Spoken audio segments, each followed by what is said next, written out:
कैसे हैं आप सब प्यारे बच्चों? बढ़िया होंगे। बूम। चलिए भैया, एक बार हम फिर से बैक कर रहे हैं और मैं क्यों इतने दिन बाद आया हूँ उसके पीछे का रीज़न मैं आपको बताता हूँ। यार मुझे ना कैमरे के सामने आकर के और ये लेक्चर रिकॉर्ड करने में कई बार ये सोचने में आ रहा था कि यार जो हम पढ़ा रहे हैं 9th 10th का जो सिलेबस हम बच्चों को करा रहे हैं ये ऑलरेडी बहुत सारे लोग करा चुके हैं, तो फिर हम क्या इसमें करेंगे। और ये सोच कर के मैं निराशा में चला गया था प्यारे बच्चों, क्योंकि हम जो वीडियो बना रहे हैं उस पर व्यूज़ भी नहीं आ रहा था।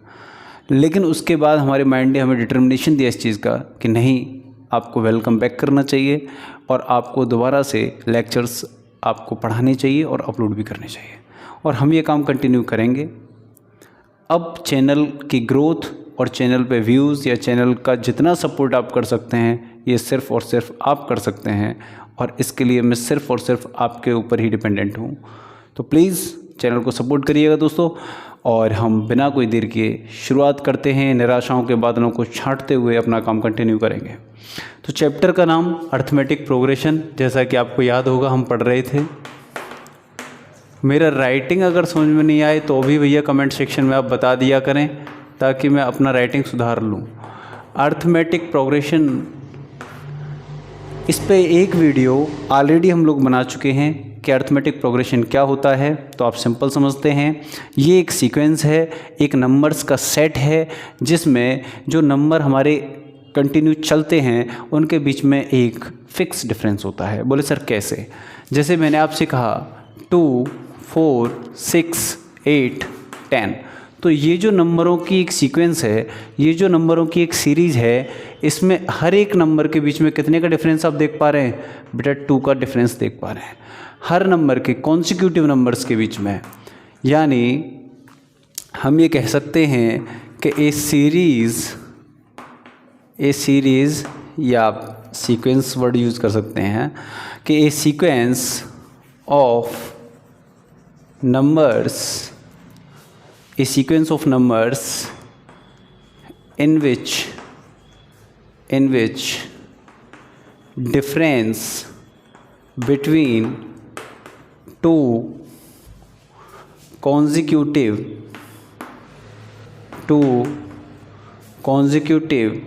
terms is same। एक ऐसी सीक्वेंस जिसमें 2 कॉन्जिक्यूटिव टर्म्स, और कॉन्जिक्यूटिव टर्म्स का क्या मतलब होता है? कॉन्जिक्यूटिव टर्म्स का मतलब है लगातार आने वाले नंबर्स। ऐसा नहीं 2 और 6 की बात नहीं करेंगे, 2 और 8 की बात नहीं करेंगे।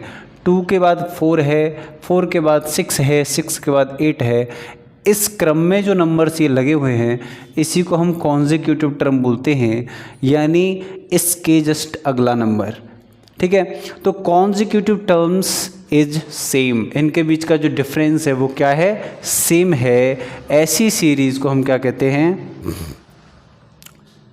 Is called arithmetic progression. ऐसी सीरीज को प्यारे बच्चों अर्थमेटिक प्रोग्रेशन कहते हैं।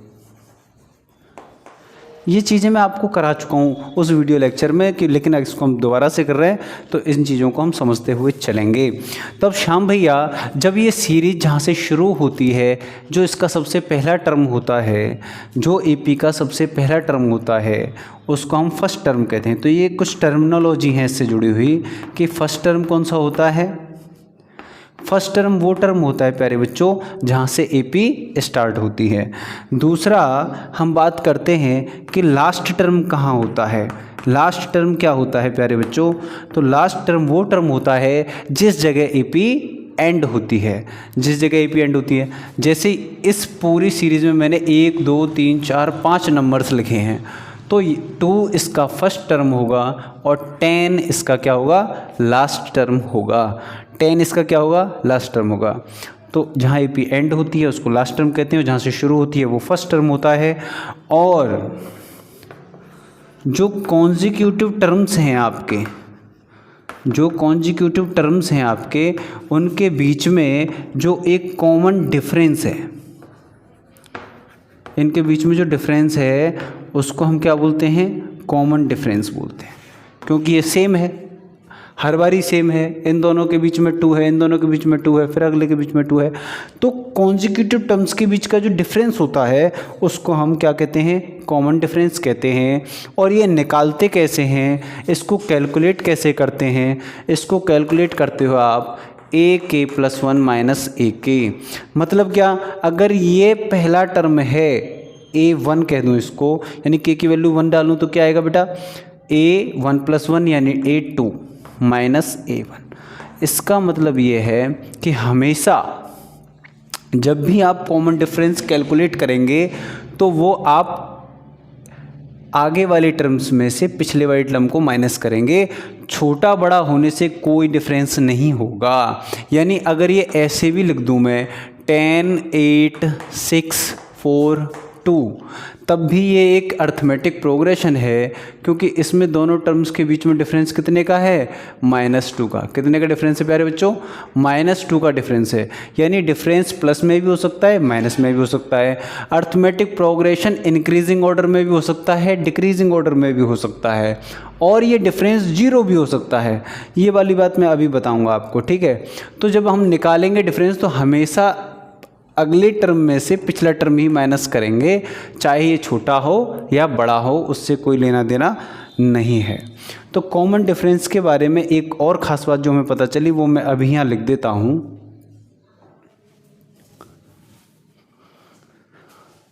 तो प्यारे बच्चों, कॉमन डिफरेंस के बारे में बात ये पता चली कि कॉमन डिफरेंस जो होता है, जिसको आप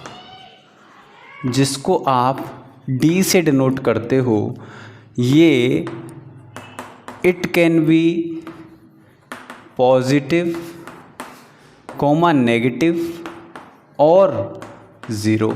ये कुछ भी हो सकता है, ये पॉजिटिव भी हो सकता है, ये नेगेटिव भी हो सकता है, ये 0 भी हो सकता है। और प्यारे बच्चों, इट कैन बी फ्रैक्शन, ये फ्रैक्शन भी हो सकता है, ठीक है ना, ये फ्रैक्शन भी हो सकता है। तो ये पॉजिटिव, नेगेटिव, 0 या फ्रैक्शन हो सकता है। चलिए,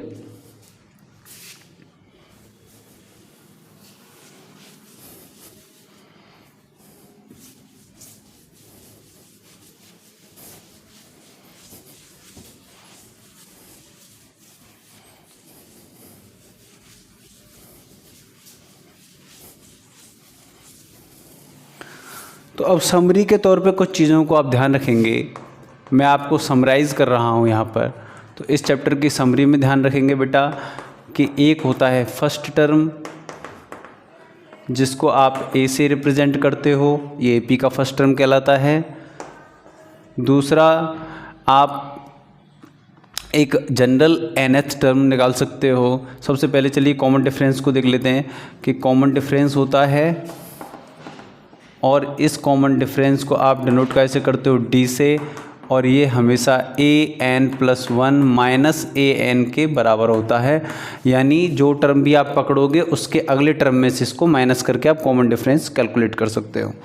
तीसरी चीज़ हमने जो पकड़ी थी प्यारे बच्चों, वो क्या पकड़ी थी, general term of NAP। Arithmetic progression का एक जनरल टर्म होता है, यानी उससे हम कोई भी टर्म पता कर सकते हैं।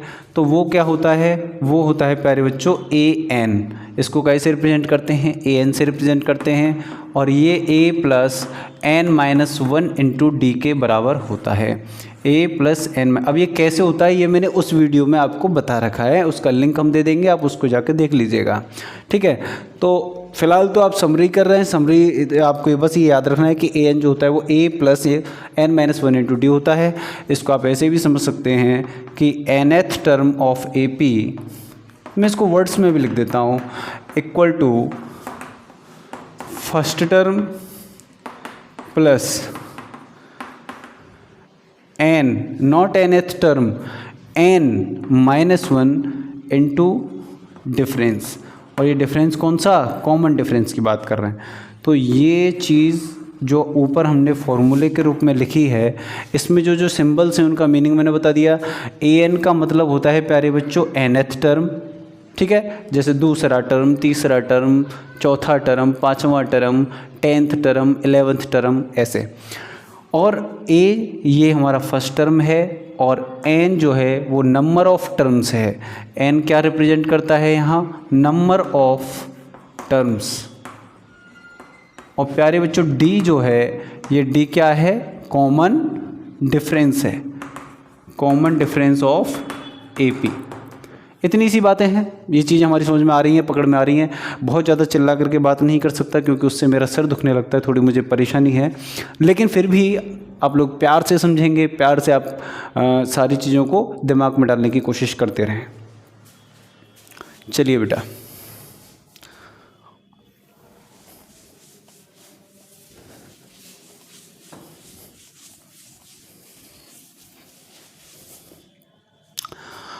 टाइप्स ऑफ एपी भी एक पॉइंट है इसमें कि अर्थमेटिक प्रोग्रेशंस के टाइप क्या है। अभी मैं आपको जो एपी करा रहा हूँ वो एनसीईआरटी के हिसाब से करा रहा हूँ, बाकी कंपटीशन के हिसाब से भी हम सारे क्वेश्चंस करेंगे बाद में। तो टाइप्स ऑफ एपी बेटा according to number of terms, काय के आधार पे होता है ये? According to number of terms. भैया इसको नो मत समझ लेना, ये नंबर ऑफ टर्म्स है, ठीक है। तो नंबर ऑफ टर्म के आधार पे दो तरह के, देखो कोई एपी है उसमें मैंने कितने नंबर लिए हैं, मे बी वो काउंटेबल हो सकते हैं, 10 20 50 इतने ले लिए हों, और मे बी ऐसा हो सकता है कि वो अनकाउंटेबल हो। यानी दो कंडीशन हो सकती है बेटा, या तो मैं कह सकता हूँ कि काउंटेबल टर्म्स हैं उसके अंदर, यानी उन टर्म्स को हम गिन सकते हैं कि कितने टर्म्स हैं, या फिर अनकाउंटेबल हो सकते हैं। कैसे हो सकते हैं? अनकाउंटेबल नंबर ऑफ टर्म्स हो सकते हैं। अब काउंटेबल को आप क्या कह सकते हो? काउंटेबल को आप एक जो वर्ड है वो क्या कह सकते हो बताओ? Finite, finite number of terms. और अनकाउंटेबल को क्या कह सकते हो आप? Infinite number of terms, infinite number of terms. दो तरह के हो सकते हैं। तो अगर फाइनाइट नंबर ऑफ टर्म्स हैं तो ऐसे अर्थमेटिक प्रोग्रेशन को हम फाइनाइट अर्थमेटिक प्रोग्रेशन बोलते हैं, फाइनाइट अर्थमेटिक प्रोग्रेशन बोलते हैं। और अगर नंबर ऑफ टर्म्स इनफाइनाइट हैं एपी के अंदर तो इसको हम इनफाइनाइट एपी बोलते हैं। कैसी एपी बोलेंगे बेटा? इनफाइनाइट एपी या इनफाइनाइट अर्थमेटिक प्रोग्रेशन बोलते हैं। इतनी बात समझ में आ गई। एग्जाम्पल देख लेते हैं कैसे सर। जैसे मैंने आपसे एक एपी दी, यहाँ पे मैंने कहा 1 2 3 4 5 6 और बस यही किया मैंने। तो आप देख रहे हो कि इसमें गिने 6 टर्म्स हैं। कितने हैं टोटल? नंबर ऑफ टर्म्स 6 हैं। नंबर ऑफ टर्म्स प्यारे बच्चों इसमें कितने हैं? 6 हैं। नंबर ऑफ टर्म्स इसके अंदर 6 हैं। अब 6 टर्म है यानी काउंटेबल है, यानी फाइनाइट है। तो ये एपी कैसी हो जाएगी भैया? ये एपी फाइनाइट एपी कहलाएगी। ये एपी फाइनाइट एपी कहलाएगी प्यारे बच्चों। दूसरा एग्जांपल देखें हम, सेकंड केस। जैसे मैंने कहा 1 2 3 4 5 डॉट डॉट डॉट। अब डॉट डॉट डॉट है यानी ये ऐसे ही चलते रहेंगे, और कहाँ तक चलते रहेंगे इसका कोई नामो निशान नहीं है, कोई अता पता नहीं है कि कहाँ तक चलेंगे। तो ऐसी एपी, अब एक्चुअल में ये क्या है पता है आपको? यह है कलेक्शन ऑफ नेचुरल नंबर्स। बताओ यार सही कह रहा हूँ कि नहीं कह रहा हूँ? ये तो कलेक्शन ऑफ नेचुरल नंबर्स है। अब नेचुरल नंबर्स तो भैया इनफाइनाइट हैं, इनका तो कोई हिसाब किताब है नहीं कहाँ तक हैं। तो ऐसी एपी को हम क्या बोलते हैं बेटा?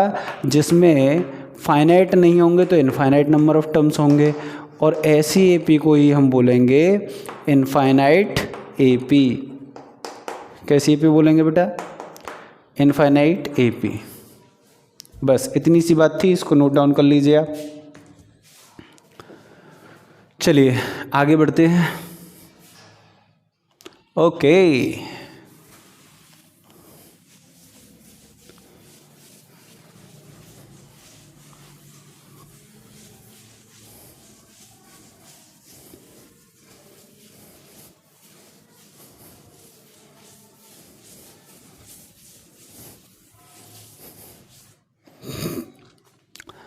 अब प्यारे बच्चों मैं आपके सामने एक एपी लिखता हूँ, आप उसको ज़रा गौर से देखिए।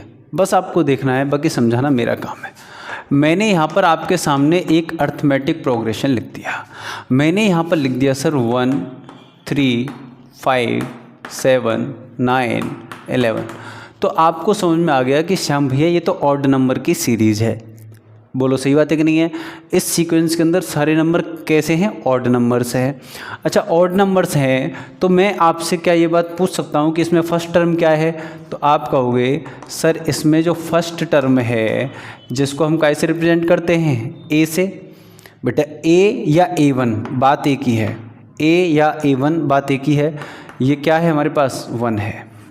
क्या है बेटा, 1 है। उसके बाद में मैं आपसे पूछ सकता हूँ कि इसमें कॉमन डिफरेंस क्या है। क्या पूछूंगा बेटा, कॉमन डिफरेंस। अर्थमेटिक प्रोग्रेशन के सबसे इंपॉर्टेंट 2 ही टर्म है, एक है फर्स्ट टर्म और एक है कॉमन डिफरेंस। अगर आपको फर्स्ट टर्म और कॉमन डिफरेंस मिल गया तो आप पूरी की पूरी एपी निकाल सकते हो, ठीक है। अच्छा तो कॉमन डिफरेंस जिसको हम कैसे डिनोट करते हैं, डी से डिनोट करते हैं। तो यहाँ पर डिफरेंस कैसे निकालेंगे बेटा, अगले टर्म में से पिछला टर्म माइनस करेंगे और आप जोन सा भी उठा लेंगे वहाँ आप निकाल सकते हो, सब में सेम ही होता है ये तो। जैसे मैंने 9 उठाया तो 9 में से 7 माइनस करूँगा तो कितना आएगा मेरे पास, 2 आएगा। ऐसे 3 में से 1 माइनस करूँगा तो 2 आएगा। तो मैंने सिंपल निकाल लिया बेटा A2 माइनस A1। A2 ये रहा, ये A2 होगा हमारे पास, ये A3 होगा, ये A4 होगा, ये A5 होगा। और ऐसे ही आगे हम जब जनरल टर्म मानते हैं तो हम क्या कर लेते हैं, AN मान लेते हैं। सही बात है कि नहीं, जनरल टर्म में AN मान लेते हैं। तो ये A5 A6 ऐसे हो गया। तो डिफरेंस निकालने के लिए आपको क्या करना है, अगले में से पिछला टर्म माइनस करना है। तो A2 माइनस A1 आप करिएगा तो 3 माइनस 2 कितना आ जाएगा बेटा, सॉरी 3 माइनस 1 कितना आ गया, 2 आ गया। अच्छा आप यहाँ भी निकाल सकते थे कि A3 में से A2 निकालते बेटा, आप A3 में से A2 माइनस करते तो अभी क्या इतना आता, 5 माइनस 3 कितना आ जाता, 2 आ जाता।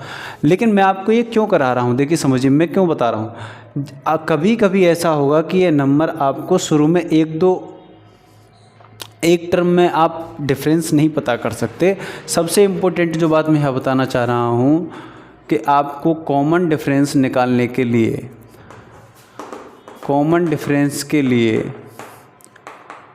कम से कम 2 बार डिफरेंस कैलकुलेट करें, 2 बार डिफरेंस कैलकुलेट करें। यानी ऐसा नहीं है कि हमने सिर्फ 3 माइनस 1 माइनस करके देख लिया, 3 माइनस 1 और हमने कह दिया कि ये डी है। अगर मुझे कोई पूछने लग जाए, अभी तो मैंने आपको एपी दी, लेकिन आपको कोई पूछने लग जाए कि ये एपी है कि नहीं है, तो आपको ये तो है, बस आपको कॉमन डिफरेंस ढूंढना पड़ेगा। यानी आपको ये दिखाना पड़ेगा कि हर टर्म के बीच में कॉमन डिफरेंस सेम है। तो उसके लिए कम से कम आपको एक बार नहीं 2 या 3 बार आपको डिफरेंस चेक करने की ज़रूरत है, तभी आप ये पक्का कह पाओगे कि ये एपी में है कि नहीं है, ये एक अर्थमेटिक प्रोग्रेशन है या नहीं है। ये बात आप तभी डन कर पाओगे, ठीक है। ये मैं कहना चाह रहा था आपसे। तो कॉमन डिफरेंस के लिए कम से कम 2 बार डिफरेंस कैलकुलेट करना अति आवश्यक है। आप सिंगल बार डिफरेंस निकाल करके फिक्स नहीं कर सकते कि अर्थमेटिक प्रोग्रेशन है या नहीं है, क्योंकि पहचानना तो पड़ेगा ही पहले। चलिए तो ओके, अब मैं आपसे ये पूछ सकता हूँ कि भैया आपने ए भी पता कर लिया 1 आ गया और डी भी पता कर दिया, कितना आ गया, 2 आ गया। तो क्या आप इसका जनरल टर्म बता सकते हो? अब मुझे क्या बता सकते हो प्यारे बच्चों, जनरल टर्म? तो आप कहोगे बिल्कुल बता सकते हैं श्याम भैया। जनरल टर्म यानी AN, और ये क्या होता है बेटा, A plus N minus 1 into D. First term plus number of terms minus 1 into D. तो प्यारे बच्चों आप क्या बता दोगे, यहाँ A कितना हो गया हमारे पास, 1 plus N minus 1 into D कितना है हमारे पास, 2 है। इसको सॉल्व करिए आप, 1 प्लस 2 का मल्टीप्लाई N से करिएगा तो 2N आएगा, फिर माइनस 1 से करिएगा तो माइनस 2 आएगा। तो ये आ गया बेटा 2N और ये आ गया माइनस 2 प्लस 1 कितना हो गया, माइनस 1। यानी आपके पास जो AN है वो कितना आ गया, 2N माइनस 1। तो क्या आप जनरल टर्म निकालना सीख गए? जनरल टर्म निकालने के लिए कुछ नहीं करना होता, 2 चीज़ें पकड़नी है, फर्स्ट टर्म पकड़ना है और कॉमन डिफरेंस पकड़ना है। और अगर फर्स्ट टर्म और कॉमन डिफरेंस आपकी पकड़ में आ गया है तो आप बड़ी आसानी से ये फॉर्मूला लगा करके AN equal to A plus N minus 1 into D आप फटाफट से जनरल टर्म AN निकाल सकते हो। हो, समझ गए? ओके, तो क्या सर हम इसका उल्टा भी कर सकते हैं? बिल्कुल, क्वेश्चन तो दोनों तरीके से आ सकता है। अब एक एग्जांपल ले लेते हैं, चलिए। क्योंकि हमारा मकसद ये नहीं है कि आपको बस बुक के क्वेश्चनों को सॉल्व कराना है। क्वेश्चन तो आपको आपके गाइड में मिल जाएंगे सॉल्व हुए, क्वेश्चन तो आपको 1000 यूट्यूब चैनल्स पे भी मिल जाएंगे सॉल्व हुए। लेकिन श्याम भैया का मकसद है कि ये जो मैथमेटिक्स का जो कंसेप्ट है, यानी रियल लाइफ एप्लीकेशन जो है, वो आपके दिमाग में फिट बैठना चाहिए। आप कैसे मैथमेटिशियन हैं अगर आप इधर उधर नहीं सोच पाते हैं? आप कैसे मैथ्स के स्टूडेंट हैं अगर आप एक ही सॉल्यूशन से चिपके बैठे हैं? मैथ्स के स्टूडेंट की एक क्वालिटी होनी चाहिए कि वो डाइवर्स सोच सके, वो अलग अलग डायमेंशन में सोच सके, वो एक क्वेश्चन को करने के कई तरीके ढूंढने की कोशिश करे। Mathematics is not all about to find the answer of a question. कोई गलती हो जाए तो भाई माफ़ करना, मुझे अंग्रेजी बहुत अच्छी नहीं आती है, लेकिन बेटा ध्यान रखो, mathematics is not about finding answers of the questions, it is all about finding different solutions of answer, different methods to find solution of answer। अलग अलग तरीके खोजना, वो मैथमेटिक्स की काबिलियत कहलाती है। मैथमेटिक्स की काबिलियत इसमें नहीं है कि एक क्वेश्चन दिया है, उसके फॉर्मूला रटा हुआ है, इसमें मैंने लगा दी वैल्यूज़, आंसर निकल आया। अगर यही मैथमेटिक्स होता तो फिर तो सब मैथमेटिशियन हो जाएंगे। और एक टीचर की, एक गुरु की ये जिम्मेदारी है कि वो अपने शिष्य के अंदर, अगर वो गणित का अध्यापक है तो वो गणित की यानी मैथमेटिक्स की थिंकिंग उसकी डेवलप करे, ताकि बच्चा उसकी तरह सोच सके। उसको सिर्फ फॉर्मूले दे करके, वैल्यू पुट करना सिखा करके काम चल जाएगा, इस तरह का मैथ्स का अध्यापक मैं तो कम से कम नहीं ही हूँ। और जो लोग ऐसा करते हैं उनसे भी हाथ जोड़कर विनती कर रहा हूँ कि प्लीज़ बच्चों के साथ गेम मत खेलिए। एक्सरसाइज के सॉल्यूशन तो उनको सब जगह मिल जाएंगे, आप उनके मैथमेटिक्स जो मैथमेटिकली सोचने की जो एबिलिटी है आप उसको अच्छा करिए। और वही इम्पोर्टेंट भी है। मैंने बहुत सारे बच्चों को देखा है जो किलोग्राम ग्राम का हिसाब बिना कॉपी पेन लिए नहीं लगा सकते, और दुकान का हिसाब तो 1% भी नहीं लगा सकते। लेकिन हमें ऐसे बच्चे, ऐसे जीनियसों को डेवलप कर रहा है जो पुराने ज़माने की तरह मुँह जवानी ऑन एवरेज आंसर्स निकाल सकते हैं बिना डरे। तो एक स्टूडेंट के अंदर पहली बात तो सब्जेक्ट का डर नहीं होना चाहिए, उसे सब्जेक्ट से बहुत सारा प्यार होना चाहिए। और मैथमेटिक्स तो वास्तव में बहुत ज़्यादा खूबसूरत सब्जेक्ट है, और इससे आप बच भी नहीं सकते। दुनिया में हर कोने में, हर जगह आपको सब्जेक्ट मिलेगा ही मिलेगा। आप खाना खा रहे हैं तो रोटी की डायमेंशन भी आपको मैथमेटिक्स देगा, हर शेप ज्योमेट्री की है, हर कैलकुलेशन मेंशुरेशन की है, हर कैलकुलेशन अरिथमेटिक की है। आप मैथमेटिक्स से कहाँ बचोगे प्यारे बच्चों? तो मैथमेटिक्स तो हमारा दुश्मन नहीं है, मैथमेटिक्स हमारा प्यार है, हमारी ज़िंदगी है, और इसको हमें उसी तरीके से एक्सेप्ट करना है, इससे मित्रता करनी है। और कभी कभी कुछ अच्छे मित्रों से संपर्क बनाने में समय लगता है, कुछ अच्छे मित्र बनाने में समय लगता है। शराबी में जल्दी यारी हो जाती है, लेकिन अच्छे लोगों से मित्रता करने में टाइम लगता है। बिल्कुल वैसे ही मैथमेटिक्स को समझने में और उसे अपने अंदर उतारने में थोड़ा समय लगता है, क्योंकि अच्छी चीज़ें बिल्कुल आसानी से तो नहीं आती, थोड़ा सा एफ़र्ट लगाना पड़ता है। ठीक है, और वो एफ़र्ट लगवाने के लिए हम बैठे हैं, अभी तो खड़े हैं, आपको पढ़ा रहे हैं। चलिए भैया, तो एक एग्जांपल देखेंगे जिसमें हम, अभी तो देखो यहाँ एपी दे रखी थी ऑलरेडी, तो हमने जनरल टर्म फाइंड आउट किया। अब क्वेश्चन में ऐसा दूंगा कि आपको जनरल टर्म पहले से लिख के दे दूंगा, और आपको एपी बतानी है कि अर्थमेटिक में पूछूंगा आपसे कि पहले 5 टर्म लिख दो एपी के। अब वो 5 लिखवाए चाहे 10 लिखवाए, हमें तो फर्स्ट टर्म और कॉमन डिफरेंस पता चल जाए तो फिर हम सारे टर्म्स आराम से लिख सकते हैं। यानी हमारा मेन फोकस जो है वो क्या निकालने पे है?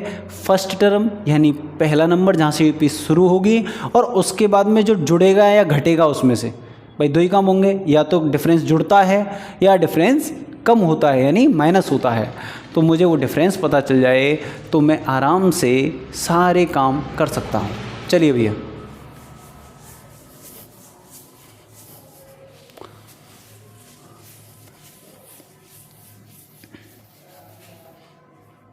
ये कपड़ा यार गंदा हो गया है, तो ये थोड़ा बोर्ड को वाइट सा कर देता, ठीक है। चलिए, तो एक एग्जांपल मैं आपको देता हूँ। अब वैरायटी सोचिए, एक साइड से नहीं सोचना है, हमें दोनों तरफ से सोचना है। अब मैं आपको एक एपी देता हूँ पहले, ठीक है।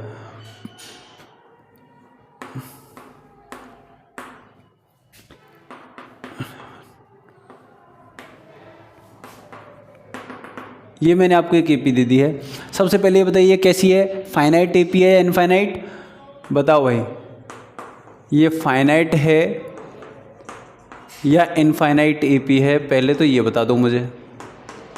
तो आप कहोगे श्याम भैया, अरे कुछ नहीं यार, आप कमेंट सेक्शन में बताओ। सारी चीज़ें मैं यहाँ पे नहीं डिस्कस करनी, कुछ चीज़ें कमेंट सेक्शन में आपके लिए छोड़ते हैं, ठीक है। तो आप बताएंगे मुझे फाइनाइट है इनफाइनाइट है। अच्छा, फर्स्ट टर्म क्या है, तो आपने कहा सर इसका A1 यानी A वो कितना है, 3 है। कितना है बेटा, 3 है। मैं यहाँ लिख देता हूँ हियर A1 या A 3 है। अच्छा, कॉमन डिफरेंस क्या है D, तो आप बता दोगे सर 7 - 3 आपने कर दिया, कितना आ गया बेटा, 4 आ गया। तो कॉमन डिफरेंस कितना आ गया, 4 आ गया, ठीक है। तो अब जनरल टर्म ऑफ AP, यही तो पूछ रहा हूँ मैं आपसे कि जनरल टर्म ऑफ AP ये बताइए। तो आपको पता है जनरल टर्म AN होता है, वो A + n - 1 × D होता है। बार बार ये लिख रहा हूँ, बार बार आपको ये चीज़ आपकी जुबान पे आ जानी चाहिए।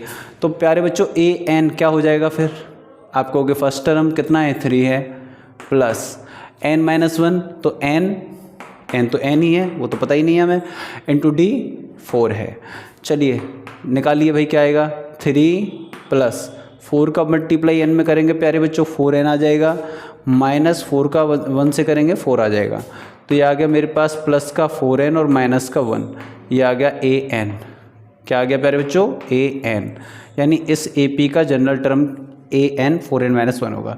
सर जनरल टर्म का मतलब क्या है, why we are finding out the general term of this AP, हमें इसकी क्या नीड है, क्यों ज़रूरत है, यूज़ क्या है, ये क्वेश्चंस आपके दिमाग में आने चाहिए। जिस बच्चे के दिमाग में ये क्वेश्चंस नहीं आते हैं वो कैसे मैथमेटिशियन बनेगा, कैसे मैथ्स का स्टूडेंट कहलाएगा।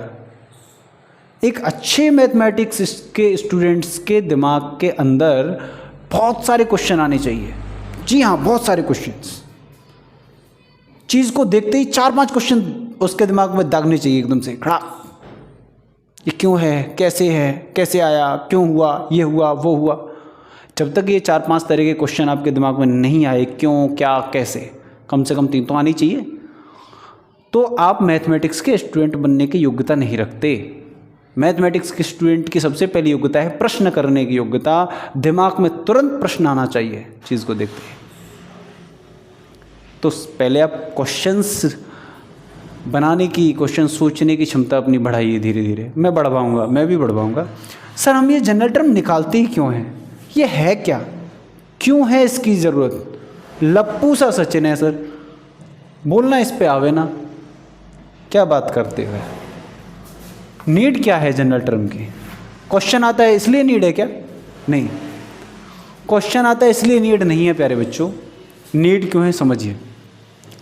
अभी आपको पहला टर्म दिख रहा है, यहाँ पर 3 लिखा है, दूसरा 7 लिखा है, तीसरा 11 लिखा है, चौथा 15 लिखा है, 19 लिखा है।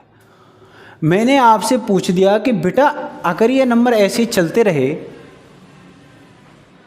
तो 10,000, जब ये नंबर 10,000 हो जाएंगे, जैसे 1 2 3 4 5, तो ऐसे जो 10,000वां नंबर होगा, 10,000th जो टर्म होगा, 10,000th जो नंबर होगा, वो आप मुझे बता सकते हो क्या। तो आप कहोगे सर 10,000th नंबर कैसे बताऊंगा, समझ गए नहीं समझ गए। इसीलिए उस परेशानी से बचने के लिए हमने इन नंबर्स के राइटिंग में जो एक रिलेशन है, उस रिलेशन को फाइंड आउट किया, और वो रिलेशन ही जनरल टर्म कहलाता है। एक ऐसा रिलेशन फाइंड आउट किया जिससे हम अब कोई सा भी टर्म बिना किसी दिक्कत परेशानी के, बिना, अब देखो इसमें 4 जुड़ रहा है, तो अब 10,000वां मुझे निकालना है, तो 10,000 बार 4 थोड़ी ना जोड़ूंगा इसमें। अरे बोलो यार, ऐसे करूँगा क्या, नहीं। तो जनरल टर्म निकालूंगा। इस AP का जनरल टर्म ये है। सर इसका यूज क्या है, देखिए इसका जनरल टर्म आ गया बेटा 4n - 1। n इसमें नंबर ऑफ टर्म है। अगर मैं n की वैल्यू 1 डालूं तो A1 बन जाएगा ये, A1 बन जाएगा, ये A1 मतलब A बन जाएगा यानी फर्स्ट टर्म, और फर्स्ट टर्म क्या हो जाएगा फिर इसके हिसाब से बताओ, 4 × 1 -1 यानी 4 - 1 यानी 3। अरे सर सही तो है, पहला टर्म 3 ही तो है। ठीक है सर 2 डालिए इसमें तो A2 मिलेगा, वो क्या होगा सर 4 × 2 - 1 यानी 8 - 1 यानी 7। अरे सर 7 ही तो है। A3 डालिए सर, या A4 डाल लेते हैं, A4 डालिए सर तो 4 × 4 - 1 यानी 16 - 1 यानी कितना 15। सर 15 ही तो है चौथे नंबर पे। अच्छा इसलिए जनरल टर्म निकालते हैं हम श्याम भैया, ताकि हम आसानी से अब आगे जो नहीं दिख रहे हैं, जो यहाँ से आगे नंबर होंगे वो दिख तो रहे नहीं है, लेकिन हम उनको बड़ी आसानी से निकाल लें, इसीलिए हमने ये जनरल टर्म फाइंड आउट किया है। हाँ अब कुछ समझ में आ रहा है। तब तो श्याम भैया अब तो मैं आसानी से बता सकता हूँ कि 50वां टर्म कौन सा होगा, 50वें नंबर पे कौन बैठा होगा। हाँ क्यों नहीं बता सकते, जनरल टर्म हमारी हेल्प करेगा। बोलो बेटा A50, n की जगह 50 डाल दोगे तो 50वें नंबर का नंबर आ जाएगा। 4 × 50 - 1 ये हो गया 200 - 1 यानी 199, यानी सर 50वें नंबर पे 199 आएगा। ये हमने इसकी हेल्प से बता दिया। जनरल टर्म इसलिए निकाला हमने। बोले सर ये तो मैथ्स थी, ये तो क्वेश्चन है, ये तो एक टॉपिक पढ़ा रहे हो आप, समझ गए प्यारे बच्चों। लेकिन कैसे काम चलेगा? अगर मैंने ये कह दिया, अगर मैंने आपसे ये कह दिया एक लंबे घरों की श्रृंखला है, आपको सर्वे के लिए भेज दिया है, और उन घरों में जो मेंबर्स हैं वो इसी तरह है कि पहले घर में बेटा 3 मेंबर हैं, दूसरे में 7 हैं, तीसरे में 11 हैं, चौथे में 15 हैं। तो बताओ 20वें घर में कितने मेंबर होंगे? तो आप ऐसे नहीं लगाओगे पहले में 3 है, फिर 4 जोड़ेंगे, फिर 4 जोड़ेंगे, फिर 4 जोड़ेंगे। अगर ऐसा करिएगा तो आप से ज़्यादा बुद्धिमान तो कोई दुनिया में होगा नहीं। तो ऐसा नहीं करेंगे तो हमें तुरंत याद आएगा कि सर अगर 4-4 बढ़ रहे हैं तो ये एक अर्थमेटिक प्रोग्रेशन है, और अर्थमेटिक प्रोग्रेशन है तो मुझे इसका फर्स्ट टर्म भी पता है और डिफरेंस भी पता है, 4-4 बढ़ रहे हैं। तो सर फिर मैं क्यों ना फटाफट से इसका जनरल टर्म निकाल लेता हूँ। अगर मैं जनरल टर्म निकाल लूँगा तो सर मैं फिर तो बता सकता हूँ कि 20वें घर में कितने मेंबर होंगे, कि सर मैं n की जगह 20 लगा दूँगा तो 20वें घर के मेंबर आ जाएंगे, वो आएंगे 4 × 20 - 1 यानी सर 20वें घर में 79 मेंबर्स होंगे। रियल लाइफ में मैंने यूज कर दिया ना। अभी मेरे को सर्वे करने के लिए जाना था, गवर्नमेंट ने कहा जाओ जा करके सर्वे करो किस घर में कितने मेंबर हैं। उसने कहा कि ऐसी स्थिति है कि सर पहले घर में 3 मेंबर हैं, अगले में 4 बढ़ जाते हैं, फिर 4 बढ़ जाते हैं, फिर 4 बढ़ जाते हैं। बताओ 50वां घर जब तुम पहुंचोगे तो उसमें कितने मेंबर टोटल मिलेंगे, पूरा खानदान कुनबा गिन के बता दो कितने होंगे। तुरंत दिमाग में कौन जाना चाहिए कि ये कंसेप्ट अर्थमेटिक प्रोग्रेशन का है, यानी मैथमेटिक्स सिर्फ और सिर्फ किताबों पर क्वेश्चन करना नहीं है, उसको रियल लाइफ में समझना है, उसके एप्लीकेशन समझना है। अभी बहुत छोटी छोटी मजाक में बातें कर रहे हैं, लेकिन मैं आपको सारी चीज़ें सिखाऊंगा कि अर्थमेटिक प्रोग्रेशन में कैसे कैसे यूज़ होते हैं। चलिए भाई आगे बढ़ते हैं। तो जब आपको जनरल टर्म दिया जाएगा तो आप एपी कैसे पता करेंगे? ऐसे पता करेंगे। देखिए पहला टर्म आप निकाल सकते हो भाई जनरल टर्म। अगर मैं ये देता आपको तो क्या आप एपी नहीं बता सकते थे? आप बता दोगे। एन की जगह 1 लगाओगे तो पहला टर्म मिल जाएगा, 2 लगाओगे तो सेकंड मिल जाएगा, 3 लगाओगे तीसरा मिल जाएगा, 4 लगाओगे चौथा मिल जाएगा, 5 लगाओगे 5वां मिल जाएगा। और जितने टर्म पूछे हों उसने कहा फर्स्ट 6 टर्म निकालिए, तो पहले 6 टर्म आप निकाल सकते हैं। 1 2 3 4 5 6 रख के निकाल दोगे। बोलो अब आसान हो गया ना काम। अगर मैं उसने कहा कि पहले 4 टर्म निकालिए पी के, और nth आपको an दे रखा है, तो आप इसमें 1 2 3 4 डाल के और आप निकाल दोगे पहला दूसरा तीसरा चौथा टर्म। इतना इजी क्वेश्चन आएगा, समझ गए नहीं? तो 2 तरह के क्वेश्चन मैंने आपसे डिस्कस करे कि एक क्वेश्चन में AP देगा तो आपको A और D सामने आपके है ये, आपको an निकलवा लेगा। दूसरी चीज़ आपको an लिख के दे देगा, फिर आपसे AP पूछ लेगा। तीसरी चीज़ आपसे ये पूछ सकता है कि 50वें नंबर पे कौन है, तो आप पहले इस AP में से क्या बना लोगे, an बना लोगे, यानी जनरल टर्म पता कर लोगे, और फिर उसमें जिन से नंबर का भी उसने पूछा है वो नंबर आप इसमें यहाँ पे डाल दोगे। बोलो बेटा, इतनी बात समझ में आ गई? अगर आ गई तो मेरा जीवन सफल हो गया, सच बता रहा हूँ मैं। अरे यार कितनी इसमें चौक भरी हुई है, ज़रा सा इसको ऐसे दबा दो ना तो ऐसे चौक के पार्टिकल्स निकलते हैं इसमें से। हाँ भाई, बड़ा भयानक काम है बड़ा भयानक काम है, क्या करें। पढ़ने पढ़ाने के बाद कुछ भी नहीं बचेगा, कुछ भी नहीं बचेगा, डोंट वरी, सारे क्वेश्चंस हो जाएंगे। अब फिर दोबारा से जनरल टर्म की बात करेंगे। a + n-1 इंटू डी होता है। अब इस फॉर्मूले के अंदर कितनी चीज़ें दिख रही हैं आपको सर 1 तो कांस्टेंट है इसके अंदर, बाकी मुझे 4 वेरिएबल दिख रहे हैं। कौन कौन, जिनकी वैल्यू नहीं पता? एक तो an, एक a, एक n और एक d। सर an मतलब nth टर्म, an को क्या बोलेंगे, nth टर्म। क्या बोलते हैं बेटा इसको, nth टर्म, ठीक है। a first term, n number of term और d कॉमन डिफरेंस।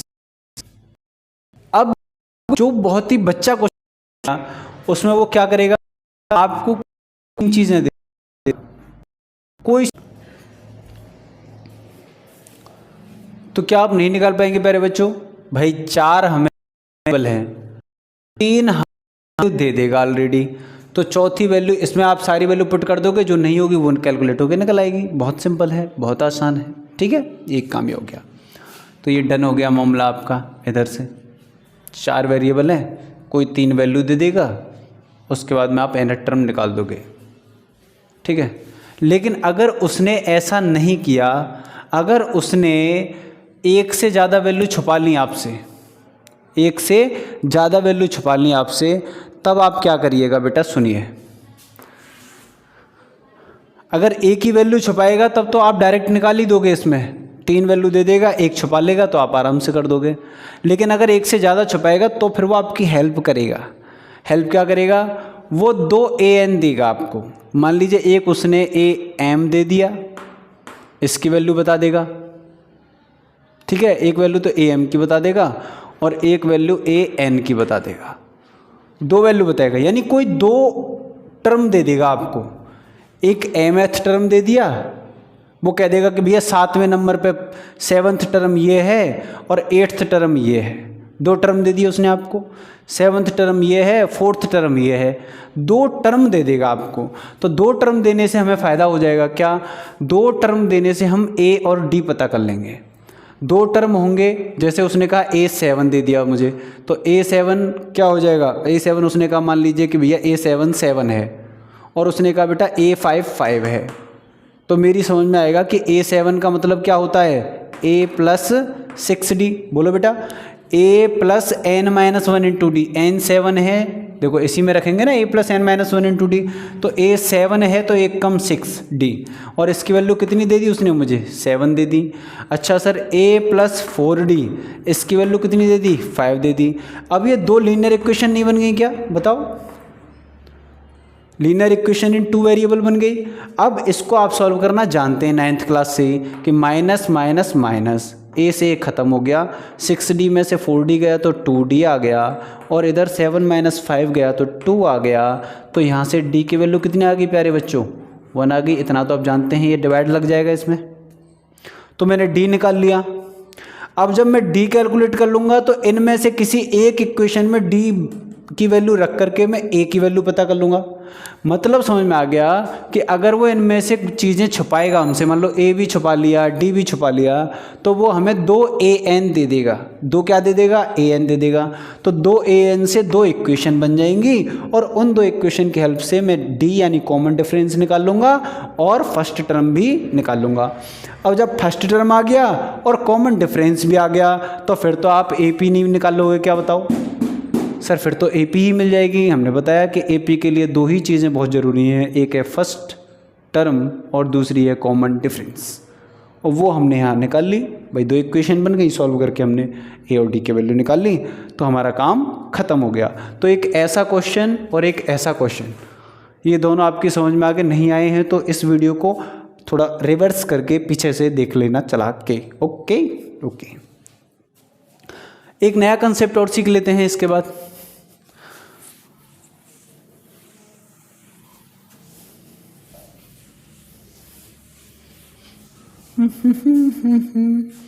अब बेटा नया कंसेप्ट क्या है इसके बाद?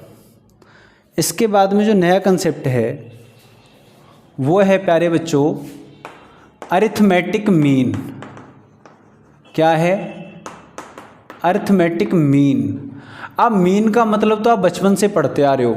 जब आप छोटी क्लास में थे तो डाटा हैंडलिंग नाम का एक चैप्टर होता है कि नहीं होता है बताओ? स्टैटिक्स नाम का एक चैप्टर होता है, उसमें डाटा हैंडलिंग एक चैप्टर होता है। उसी में आप मीन, मोड और मीडियन तीन चीज़ें पढ़ते हो। बताओ पढ़ते हो कि नहीं? झूठ मत बोलना। हाँ, श्याम भैया से झूठ नहीं बोलना। भैया एक बात कहावत ध्यान रखना, मुझे ढंग से तो याद नहीं है लेकिन कुछ कुछ ऐसी है कि मित्र से कपट और गुरु से चोरी कै होए, मुझे आगे ध्यान नहीं है लेकिन कै होए पता नहीं क्या कहते हैं उसमें, कै होए लंगड़ा कै होए कोढ़ी, ऐसा कुछ है। मतलब कि मतलब रोग लग जाते हैं ऐसे व्यक्ति को जो गुरु से झूठ बोलता है और मित्र से कपट करता है। ऐसे व्यक्ति का जीवन अच्छा नहीं रहता, सुख में नहीं रहता। इसलिए अपने गुरु से झूठ मत बोलना। बताओ आपने मीन, मोड, मीडियन ये नाम अब तक तो सुन लिए होंगे, 10th क्लास में हो आप। और मीन का मतलब क्या होता है ये भी आपको ध्यान रहा होगा कि सर एवरेज होता है। श्याम भैया क्या होता है मीन का मतलब? एवरेज होता है। और जब दो नंबर आपको दे रखे हो, मान लीजिए A और B, तो इनका एवरेज आप क्या निकालोगे? तो आप कहोगे सर इनका जो एवरेज होगा वो होगा A + B/2। क्योंकि एवरेज होता क्या है? एवरेज क्या होता है भाई? तो आप कहोगे एवरेज होता है sum of total term, sum of total numbers upon number of total numbers. बोले सर क्या? सर ऐसे, जैसे मैंने आपसे कहा कि 2, 4, 6, 8 इनका एवरेज निकालो, तो इन सब का सम कर दो ऊपर। तो सम ऑफ टोटल नंबर जितने दे रखे हैं इन सब का सम कर दो ऊपर, यानी इनका जो एवरेज निकलेगा वो आएगा 2 + 4 + 6 + 8। और अपॉन में क्या आएगा? सर अपॉन में नंबर ऑफ टोटल नंबर, यानी कितने नंबर हैं ये? 1, 2, 3, 4 नंबर हैं। तो 4 का डिवाइड लगाएंगे तो क्या हो जाएगा बताओ? ऊपर कितने हो गए बताओ? 2, 4, 6, 6, 6, 12, 12 और 20, तो ये आ गया 20/4। काट पीट करके कितना आ गया? 5। यानी इन सब का एवरेज कितना आ गया? इनका एवरेज कितना आ गया बेटा? 5 आ गया। लेकिन मेरे को तो बस इससे मतलब है, 2 नंबर वाले मीन से। जब 2 नंबर हैं तो 2 का डिवाइड लगा दिया हमने, दोनों नंबरों को जोड़ दिया और 2 का डिवाइड लगा दिया। यानी अर्थमेटिक मीन जो होता है यानी AM, ये क्या होता है सर? A और B अगर 2 नंबर हैं, let A and B be 2 numbers. अगर A और B 2 नंबर हैं तो इनका जो अर्थमेटिक मीन होगा वो प्यारे बच्चों A + B/2 होगा। इतनी सी बात पकड़ने की है। क्या होगा अर्थमेटिक मीन? A + B/2 होगा। सर ये हम क्यों बता रहे हैं? अर्थमेटिक मीन का क्या मतलब है सर इस चैप्टर में? कुछ तो बता दो सर। देखिए मैंने आपके लिए एक AP लिखी है, 4, 11, 18, 25 ये लिख दी मैंने आपके लिए AP। ठीक है, अब इस AP में आप एक गौर करना बेटा कि एक नंबर ये पकड़ा मैंने और फिर एक नंबर को छोड़ करके अगला नंबर पकड़ा मैंने। बेटा बड़े ध्यान से, जरा सी बात है, जरा सी। एक नंबर कोई सा भी पकड़ लो आप, जो मन करे आपको, ये पकड़ लेते आप। फिर इसके बीच में एक नंबर छोड़ के इसके अगले नंबर पे पहुंच जाओ। पहला ये, तो इसके एक खाली छोड़ो, एक गैप, फिर अगले पहुंच जाओ। इन दोनों का अर्थमेटिक मीन बताओ मुझे क्या आएगा? तो आप कहोगे सर इन दोनों का अर्थमेटिक मीन आएगा 18 + 4/2 यानी कि 22/2, काट पीट करके क्या आ गया 11। सर ये नंबर तो यही नंबर है जो इनके बीच में बैठा है। बोलो बेटा, 4 और 18 इन दोनों नंबरों का अर्थमेटिक मीन 11 आया और ये नंबर यही है जो इन दोनों के बीच में बैठा है। अरे बोलो यार, सही है।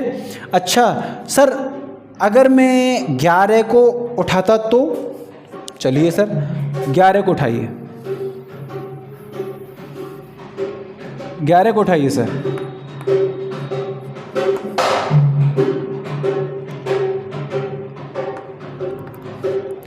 अगर मैं 11 को उठाता बेटा तो फिर मैं 18 को छोड़ूंगा और अगला नंबर कौन है 25। अब आप 11 और 25 का मुझे अर्थमेटिक मीन निकाल के बताइए फटाफट से। तो आप कहोगे सर इनका अर्थमेटिक मीन आएगा 11 + 25/2। मैं कहूँगा इनको जोड़ दो, आप कहोगे 36/2 और काट पीट करके कितना आ गया बेटा 18 आ गया। और ये वही नंबर है जो इनके बीच में बैठा है। अच्छा, तो श्याम भैया आप इसलिए कह रहे थे क्या कि अर्थमेटिक मीन बहुत ज़रूरी है भैया। 2 नंबरों का ही क्यों ले रहे हैं, इसलिए ले रहे हैं कि हमें 2 की ज़रूरत है। मीन क्या होता है, sum of numbers upon total numbers, sum of numbers upon total numbers. A और बी अगर 2 ही नंबर हैं हमारे पास तो इनका सम a + b अपॉन में 2, क्योंकि 2 ही नंबर हैं हमारे पास। अर्थमेटिक मीन 2 नंबरों का ए और बी का क्या होता है a + b/2। समझ गए बेटा। इसका मतलब ये है, मैं कहना क्या चाह रहा हूँ, अब वो कहानी पकड़ लीजिए। देखिए पढ़ाना अपने आप में एक आर्ट है और मैं ये भी मानता हूँ कि कोई भी टीचर कितना भी अच्छा पढ़ाने वाला हो वो सारे स्टूडेंट को सेटिस्फाई नहीं कर सकता है प्यारे बच्चों। लेकिन फिर भी श्याम भैया की कोशिश यही रहेगी और हमेशा से रही है कि बच्चों को सारी चीज़ें बहुत बहुत बहुत सलीके से उसके दिमाग में बैठ जाएं और बच्चा सिर्फ किताबी क्वेश्चंस का कीड़ा ना बन के रह जाए, बल्कि रियल लाइफ की उसके सामने जब समस्या आए तो वो मैथ्स के कंसेप्ट का वहाँ यूज कर सके। क्योंकि मैथ्स के जितने भी कंसेप्ट हैं वो सिर्फ किताबों पर पढ़ने के लिए नहीं हैं, वो एक्चुअल में हथियार हैं, टूल्स हैं जो हमें समय पड़ने पर हमारी लाइफ में कंडीशन जब खतरनाक आएंगी उस जगह वो हम उनका इस्तेमाल करके अपनी लाइफ को आसान बना सकते हैं। अच्छा स्पीच दे लेता हूँ मैं, लेकिन ये स्पीच नहीं दे रहा हूँ, यही समझना। सर इसका यूज कैसे करेंगे, चलिए भाई बताते हैं। यूज कैसे करेंगे सर, यूज कैसे करेंगे सर। देखिए भाई मैंने आपको कहा कि भैया एक एपी है, मैं पहले ही कह रहा हूँ आपसे कि एक एपी है 2, फिर यहाँ क्या नंबर है मुझे नहीं पता, फिर है यहाँ पर आपका मान लीजिए 13 नहीं यार कुछ और मानते हैं, क्या मानना है, मान लीजिए 18, उसके बाद में यहाँ क्या कोई नंबर है मुझे नहीं पता, और फिर यहाँ क्या नंबर है ये भी मुझे नहीं पता, और बस इतनी ही एपी है। ये 1 2 3 4 5 टर्म है इस एपी के अंदर।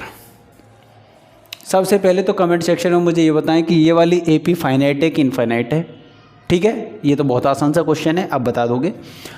अब मेरे को ये भरने हैं ये डब्बे, मेरे को बताना है कि इस एपी में क्या क्या है। इसको करने के 2 तरीके हैं हमारे पास। कैसे कैसे, देखो एक तरीका तो यह है कि मुझे दिख रहा है कि इसमें फर्स्ट टर्म दे रखा है, यानी ए तो मुझे पता है बेटा फर्स्ट टर्म कितना है 2 है। देखो मेथड नंबर 1, प्यारे बच्चों मेरा काम आपको अटकाना नहीं है एक ही तरीके पे मैं कह दूं आप उसी को रटिए, नो नेवर। हमेशा रिसर्च के मूड में रहो। मैथमेटिक्स के स्टूडेंट को हमेशा डिफरेंट टाइप के डाइवर्स सिचुएशंस के डाइवर्स सॉल्यूशंस की तरफ भागना चाहिए। एक किताब, एक राइटर, एक टीचर, एक के नोट्स, एक चीज़ से चिपट के बैठोगे तो आपकी जो मैथ्स की कॉन्शियसनेस है वो कभी बढ़ नहीं पाएगी। मैं ये नहीं कह रहा हूँ कि पेपर के लिए आप एक रट सकते हो, आप एक तरीका अपना सकते हो, लेकिन एक्चुअल में ऐसा नहीं होना चाहिए। आपके दिमाग में तरह तरह के आइडिया कौंधने चाहिए, अलग अलग डायमेंशंस में आइडिया कौंधने चाहिए, तब आप मैथ्स के जीनियस स्टूडेंट बनेंगे। तो पहला मेथड नंबर 1 देखिए कि फर्स्ट टर्म दे रखा है और ये 1 2 3 यानी तीसरा टर्म भी दे रखा है A3। बोलो प्यारे बच्चों सही कह रहा हूँ कि नहीं? दो चीज़ें दे रखी हैं, फर्स्ट टर्म है और A3 है। इतनी कहानी पकड़ में आ गई। तो A3 होता क्या है? आप कहोगे सर A3 होता है A plus 3 minus 1, n minus 1 होता है ना, A प्लस n माइनस 1, तो 3 माइनस 1 यानी 2D। A3 कितना है बेटा? 18। वैल्यू रखेंगे यहाँ A3 की 18, A की वैल्यू रखेंगे यहाँ पर 2, उसके बाद में 2 और D मुझे नहीं पता। आप सोचो अगर इसमें मुझे D पता होता तो मैं फटाफट जोड़ के नहीं अर्थमेटिक प्रोग्रेशन बना देता, फिर तो आसान हो जाता। यही तो हमने कहा था कि एक AP के लिए फर्स्ट टर्म और कॉमन डिफरेंस, ये दो चीज़ मिल गई आपको तो मज़ा आ जाएगा। तो यहाँ पर देखो फर्स्ट टर्म तो था लेकिन D नहीं था, A3 दे रखा है लेकिन उसने, ठीक है। तो अब देखो बेटा 18 इक्वल टू हो गया। अब इस 2 को इधर माइनस कर दीजिए तो 2D कितना आ जाएगा? 2D कितना आ जाएगा? 18 माइनस 2 यानी 16। तो D कितना आ गया प्यारे बच्चों? 2 से ये कट जाएगा 8 टाइम्स, तो D की वैल्यू कितनी आ गई हमारे पास? 8। दिख रहा है क्या बोर्ड पर? D की वैल्यू कितनी आ गई प्यारे बच्चों? 8 आ गई। तो फिर तो जब D पता चल गया तो अब तो D जोड़ना है बस। 2 इसमें 8 जोड़ दो, कितना आ गया? 10। फिर देखो 8 जुड़ रहा है ना, 18, फिर 8 जोड़ दो तो 18 और 8 कितना हो गया? 26, फिर 8 जोड़ दो 34, और ये डब्बे भर गए। बोलो यार सही बात है ना? तो मेथड नंबर 1 बहुत आसान था। तीसरा टर्म दे रखा था A3 18, तीसरे टर्म का फॉर्मूला लगा दिया A3 का, उसमें मैंने A3 की वैल्यू रख दी, A की वैल्यू रख दी, तो D नहीं था, D की वैल्यू निकल आई। D की वैल्यू आ गई, अब तो मैं जोड़ के सब निकाल दिए, काम खत्म हो गया। Method number 2 arithmetic mean. चलिए भैया अब मेथड नंबर 2 और देख लो, यही छोटा सा है मेथड नंबर 2। क्या सिर्फ 2 ही मेथड है ना? और हैं, बहुत तरीके हैं। ऐसा नहीं है कि बस ये और यही है ना, इसको और तरीके से कर सकता हूं मैं। आपको भी सिखाऊंगा, धीरे धीरे सब सीखेंगे आप, डोंट वरी। मेथड नंबर 2 क्या है? ये तो था नहीं हमारे पास, ये भी नहीं था, हमारे पास कुछ नहीं था, हमारे पास बस ये 18 था, ये था बस, और सब गायब थे। ऐसा ही था क्वेश्चन। देखो बेटा सिंपल, इन दोनों नंबरों को मैं ऐसी कंडीशन में पा रहा हूं कि इनके बीच में बस एक ही गैप है। कितने गैप है इनके बीच में? एक। अगर इनके बीच में एक ही गैप है और ये AP में है, देखो बेटा ये बात गारंटी की होनी चाहिए कि ये नंबर AP में लगे होने चाहिए। अगर AP में नहीं होंगे तो अर्थमेटिक मीन का कंसेप्ट यूज नहीं कर सकते। अर्थमेटिक मीन का कंसेप्ट यूज तभी कर सकते हो जब ऑलरेडी आपको ये लिखा है कि ये नंबर काय में लगे हैं? अर्थमेटिक प्रोग्रेशन में। चलिए, तो अर्थमेटिक प्रोग्रेशन में लगे हैं तो भैया इसका मतलब ये नंबर हो गया, इन दोनों को जोड़ दो और 2 का डिवाइड लगा दो, इनका अर्थमेटिक मीन निकाल लेंगे ना। इनका अर्थमेटिक मीन कितना आ जाएगा? 18 + 2/2 यानी 20/2 यानी कितना? 10। ये नंबर कितना आ गया? 10। अरे बोलो बच्चों, ये नंबर 10 आ गया तो D आ गया कितना? 8। D कितना आ गया? 8। तो अब बेटा रुकिए, D आ गया 8 तो ये नंबर आ गया 26 और ये आ गया 34। तो अर्थमेटिक मीन से मैं 1 सेकंड के अंदर पहुंच गया आंसर के पास। इसमें थोड़ा लिखना पड़ा था मुझे, समझ रहे? थोड़ा लिखना पड़ा था, यहाँ लिखना नहीं पड़ा। अर्थमेटिक मीन का यूज किया, फटाफट से आंसर निकल गया, कोई इशू आया ही नहीं मेरे सामने। अच्छा सर अगर ऐसा होता क्वेश्चन, अब देखो इसी क्वेश्चन को थोड़ा सा आप थोड़ा चमकाओ इसको, है ना, ये मिटा देता हूँ मैं बेटे। थोड़ा वैरायटी बहुत ज़रूरी है पढ़ाई के अंदर। देखिए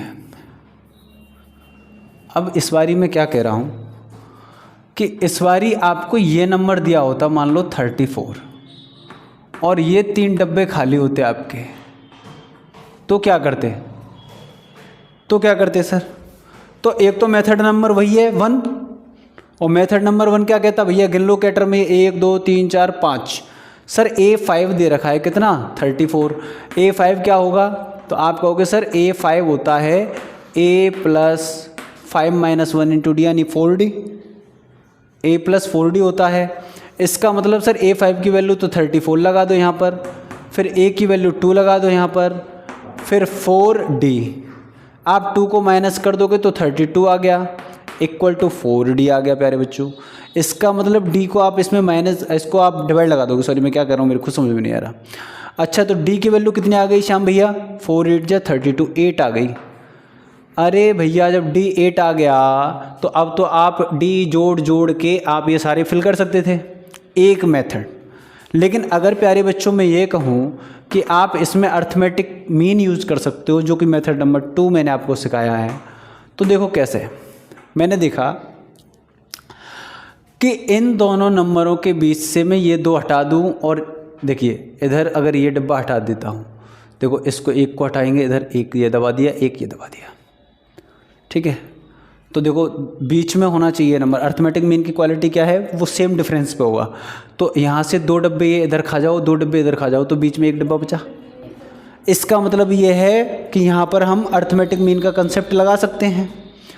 तो बेटा देखो 34 और 2 का जो AM होगा वो क्या होगा, वो होगा बेटा 34 + 2/2 यानी 36/2 यानी कितना 18।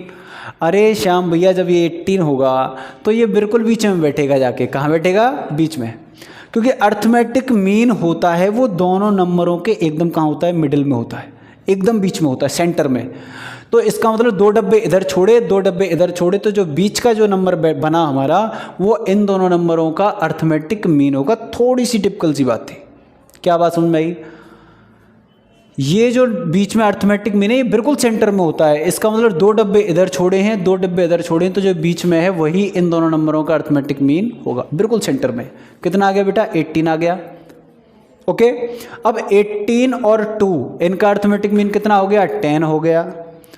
अब वैसे भी कॉमन डिफरेंस दिख रहा है आपको 8 है, तो आप वैसे भी बढ़ सकते हो यहाँ 26, ठीक है।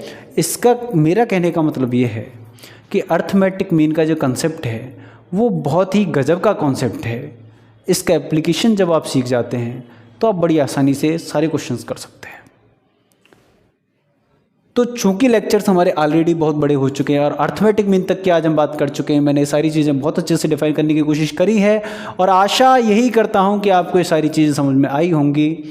तो भैया इस लेक्चर में इतना ही करेंगे प्यारे बच्चों। थोड़ा पछता खाना चाहिए आई थिंक, है ना, क्योंकि एक साथ अगर ज़्यादा खा लेंगे तो उल्टियाँ होने लगेंगी। तो मिलते हैं आपसे नेक्स्ट लेक्चर में, तब तक के लिए श्याम भैया को देंगे इजाज़त। जय हिंद, जय भारत।